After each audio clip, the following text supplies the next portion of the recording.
And welcome back to the Murdy Creative Co podcast. I'm your host, Colin Murdy, and today's topic is press problems. But first, I want to say thank you to everyone who supported the company so far. If you haven't got a chance, go check us out on the web at murdycreative.co. That's MURDY creative.co. Or you can check us out on Facebook and Instagram by searching at murdycreative.co to see the best of our product shots. Follow us, keep up to date with our daily photos, and be the first one to know about new product launches. You can also use the subscribe button at the bottom of our website to be included in all of our new product announcements. Be sure to check out our laser engraving, personalization options, and exclusive colors on the website, or you can get a blank one on Amazon Prime. All right, so the first thing that I think is important to know is nothing ever goes my way. So we had ordered this press. I talked about it in the last episode. I'm very excited about it. It arrives. And that's when things get tricky. So first thing we notice when we get this thing off the truck and it's sitting on a pallet is that it's bolted to the pallet. Very few things that we ever have are bolted to the pallet, and it's actually a bad sign. So I had my suspicions at that point, but then we got it unbolted from the pallet, and we lifted it off the pallet, and my suspicions were immediately confirmed. They bolted it to the pallet because this thing is so heavy that if it was to shift at all, it would 100% fall over and crush whatever was next to it. Now, I knew that this thing was going to be 370 pounds, but I never really had a concept of what 360 or 370 pounds was until just the other day. So Evan and I, and we're both young. I mean, I'm 26. I think he's 28. Healthy adult males. He lifts. I don't, but I used to work out at some point in my past. And so it takes both of us very carefully, with all of our strength to lift this thing off the pallet and to move it across flat ground.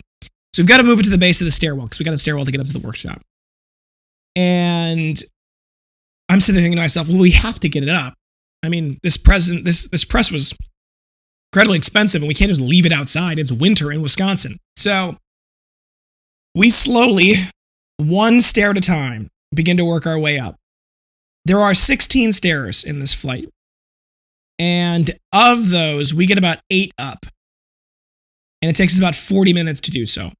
At this point, Anna and Meryl have come out to help. Meryl's behind me. I'm in the bottom, pushing on my back, trying to help me get this thing up. It's just incredibly slow.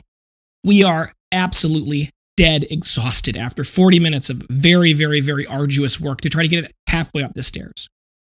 And now we're in a problem. We can't let this thing just drop. We can't take it back down because we're already exhausted, and the second this thing gets any momentum on the way down, it will 100% crush who is ever on the bottom, and at this particular case, it was me. And we can't really get it any farther up. We're just dead. There's just nothing left. So we start calling our friends. This is like 3 o'clock in the afternoon. We start calling friends who we think might be in the area who could come and help us. They're all at work. We spend 20 minutes doing that. Finally, I remember that Roger, our landlord, is next door in the other part of the triplex working on the other apartment. He's putting it together since it kind of was in bad shape. So I call. I said, Meryl, let's go talk to Roger, see if he can come over. And he came over, and bless his heart, he didn't even ask any questions. He didn't even hesitate. He just jumped in. And between the three of us, we were able to get it up the rest of the way up to the top of the stairs. And we set it there. And Evan and I just collapsed. It was just exhausting. So we finally have this thing now up to the top of the workshop. But we realize that the press is too short for the table that it's sitting next to. And because of our limited space, it can't swing. It doesn't have any room to move. So I go and I buy a bunch of planks and I set it underneath the press. And we finally get the press up onto the plank. So it's now same level as the table. Everything's fine. It's too late in the day for us to get any work done. And we don't actually have the die we need at the time to test it. So the next day is the day that I work from home. I have one day a week where I just schedule all of my meetings so that they're all of my virtual meetings, so they're all on the same day. And so I was just unavailable that day. But the team went and got the new die for the travel cut back panels. And this was important because we were planning, we did over the weekend send out an email surrounding the travel cuts. And the travel cuts are a great product for us to sell. They're one of my favorites. And we had tried to this was our first real attempt at creating a coordinated marketing effort where we post about it on social media. I did a podcast on it last week, as you remember. And we did we did an email as well as a text message, all kind of coordinated to see how effective that technique could be in pushing sales of a certain item, because we've never done anything like that before. So I knew that this sale potential, like this pushing of this item, was going to happen last weekend, and I wanted it to be available. I wanted us to have it in stock because it's been back ordered for a while now because we didn't have the panels. And the problem is with the travel cut, the panels if we don't have panels, we don't have any of them, right? Even if we have the outer shells in all of our colors, if we don't have the back panels, everything's out of stock, back ordered. So this was a big kind of puzzle that always had to go together. So we knew the press was coming. The press arrives. We finally get it up the stairs. The next day, we go and pick up the die, which we had custom made by a Rush die company to get the dies, to get it to us so we can cut these panels out. It becomes apparent that the panels are very thick buffalo leather. Die won't go through them. I get this phone call on Wednesday after having a meeting with my marketing team, finalizing all of the details that we're launching for the weekend. And I'm like, okay, well, I'll come in tomorrow morning. I'll see if we can figure this out. We thought there was a couple of aspects to the problem. We thought maybe because the press is a weird shape, it's leaning forward, it's tilting forward when the full amount of pressure is being applied because it's unbalanced. So I thought, well, maybe if we bolt it down to the panels, that'll create enough weight and enough of a footprint that it won't move. So the next morning I get in and I'm like, this is going to take me a half hour to screw these things down. It took me 2 hours to get them all of the panels screwed together, then to get the machine screwed down to the panels. And then afterwards, we realized that that wasn't even enough. So I had to go out and buy another 80 pounds of salt, which I had to lift up the stairs after being very sore. And I had to put that on the back of the press. So now the press is no longer moving, and we're still not able to get the die to go through the buffalo panels. Now I'm not panicking at this point, but I'm a little concerned because we have a lot that's going to happen in a very short period of time. So we ended up doing a lot of different things. One of the things we did was we called the die company and we said, this isn't going through this. Can you give us some thoughts on it? And they said, well, we see the problem is that you have internally beveled punches. Now, flash back in time about a week prior to this. I had gotten on the phone with the die company, sent them the design. They got back to me and said, because of the dimensions of the panel and the relationship between the hole punches and the edge, we need you to adjust the design. It's too close. And I'm sitting there going, okay, well, we can't really adjust the design. There's other parts that this connects into. They have to go together. So they said, well, I said, well, do you have any that are internally beveled? Any punches that are internally beveled? And they did. And the punches themselves have little springs built into them that are designed so that when you punch down and you pop back out, the springs kick out the cut piece from the inside of the hole punches, because the hole punches, like I said, are internally beveled. So the outer diameter of the hole punch is the proper dimension, but the internal diameter bevels inward, which means that there's nowhere for the piece that's being punched out to go through. Now, the externally beveled punches are called through hole punches because the internal diameter is the correct diameter all the way through the tube of the punch, which means that the pieces can come out the back of the punch when those pieces are cut out. Well, because I didn't want to adapt the design very much because we had other pieces that went into it, I opted to go internally beveled, thinking it would be fine. Well, flash forward back to this point, now we're realizing that the problem is that it would work fine if we were using our thinner leather, but it doesn't work with the buffalo because it's too thick. So because it's too thick, and because of the internal bevel of the punches, as the punch goes into it, it creates a cone of the buffalo inside the internal bevel punches, and it can't compress enough to allow the sharp cutting edge to go through all the way through the leather. Well, there's no good solution to this. So I get on the phone with the die company. I said, we need a die to be made as fast as possible. They said the earliest we can get it to you is Monday. I'm like, okay, well, that's going to be after the whole push. That's not going to work. So what we ended up doing is we ended up taking the springs out. That helped a little bit. That got us a little closer to having it go through, but it's still not going all the way through. However, at this point now, we can get it so that it'll go through the outer edge and then go almost all the way through the holes, which I can work with. So we get it now where I'm spending my afternoon just hammering on this press. I'm just hanging off the end of this bar, this 8-ton press, getting every last ounce of power out of that machine.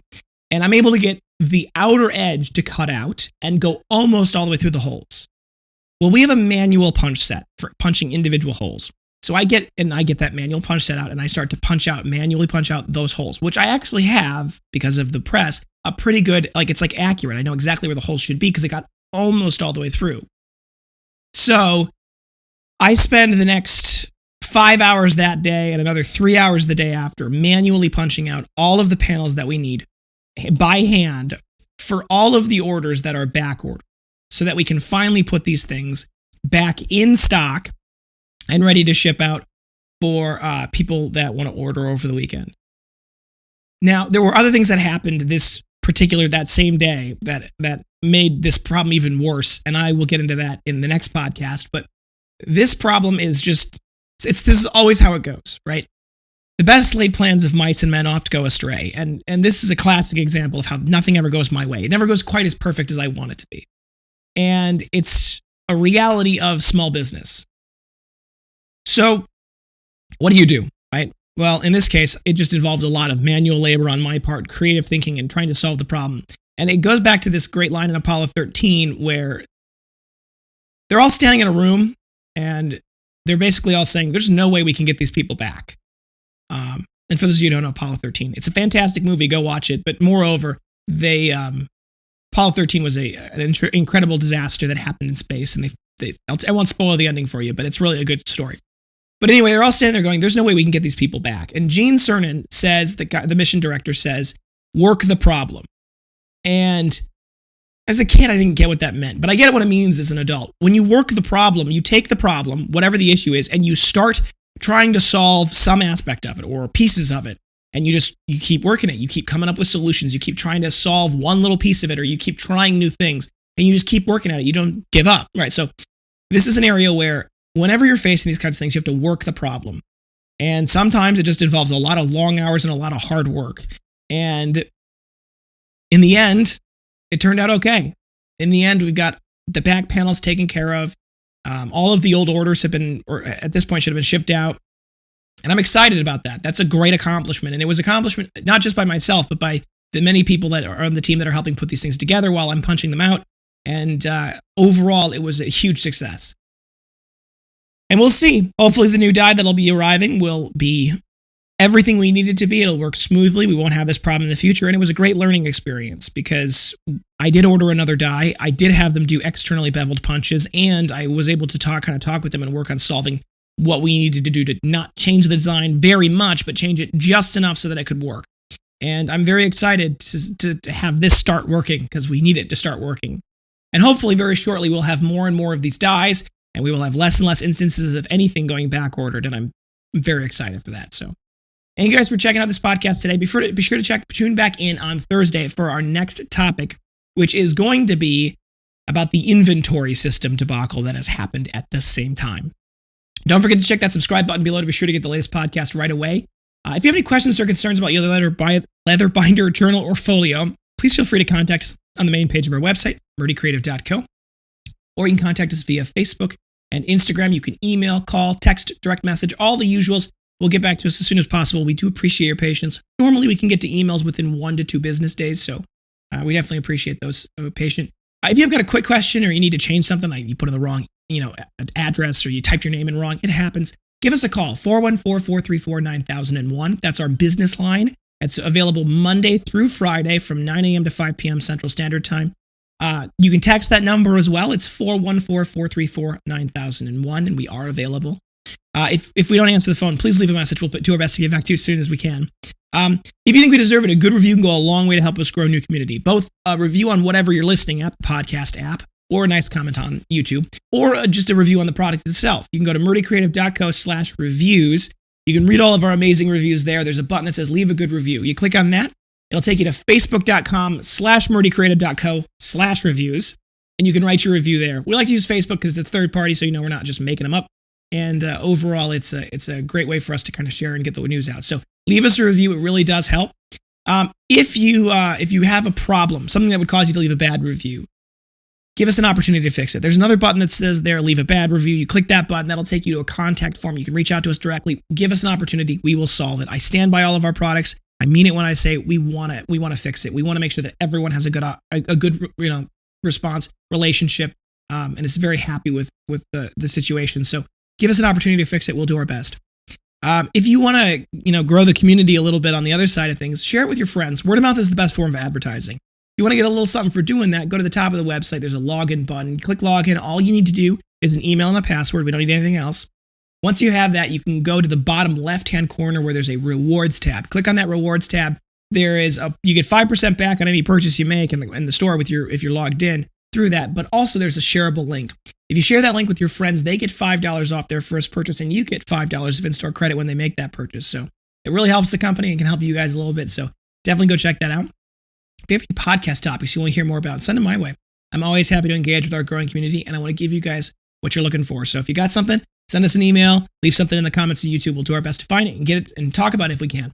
If you're looking for multiple binders, journals, or folios, for gifts, giveaways, menus, really any reasons, ask about our bulk discounts available. The minimum order quantity for a bulk discount is 5, and that can be 5 of one thing or 1 of 5 things. It is only based off the total cart quantity, so you can mix and match to your heart's desire. We also do custom orders.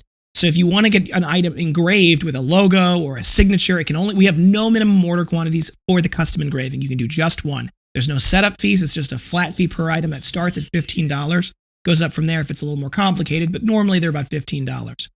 If you want to get something that's custom engraved or you want to get a bulk discount, send us an email, sales@murdycreative.co. That's sales@murdycreative.co. And we can get all of those details squared away. Thank you guys so much for tuning in. Have a great day, and goodbye.